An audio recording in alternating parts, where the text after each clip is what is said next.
एस्थेर फारस की रानी थी, यहाँ तक कि उसके पति राजा जेरेक्सिस को भी उसका रहस्य नहीं पता था। एस्थेर यहूदी थी। एस्थेर का चचेरा भाई मोर्दकै महल में काम करता था और उसकी देखभाल करता था। जेरेक्सिस के सलाहकार हामान को बहुत बड़ा इनाम मिला। वह बहुत घमंडी था। मोर्दकै को छोड़कर सभी ने उसके आगे सिर झुकाया। हामान का अपमान किया गया। उसने मोर्दकै और सभी यहूदियों को मार डालने की कसम खाई।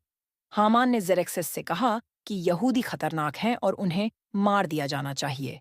जेरेक्सिस सहमत हो गया और उन्हें मारने के लिए एक दिन तय किया। मोर्दकै घबरा गया और उसने रानी एस्थेर को एक संदेश भेजा। मोर्दकै ने कहा, राजा का मन बदल दो। एस्थेर ने जवाब दिया, अगर मैं बिना बुलाए उसके पास जाती हूं तो वह मुझे मरवा सकता है। मोर्दकै ने कहा, शायद तुम्हें इसी पल के लिए रानी बनाया गया है। एस्थेर ने हिम्मत करके कोशिश करने के लिए हामी भरी। वह सिंहासन कक्ष में गई।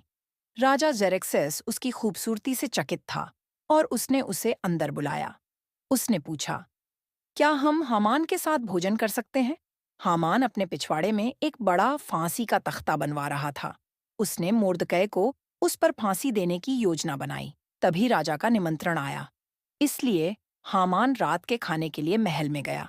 एस्थेर ने जेरेक्सिस से कहा, एक आदमी मुझे और मेरे लोगों यहूदियों को मारना चाहता है।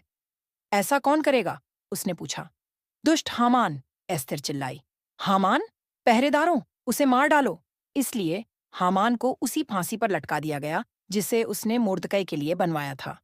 एस्थेर की वजह से यहूदी बच गए। उन्होंने एक बड़ी दावत मनाई जिसे वे आज भी मनाते हैं।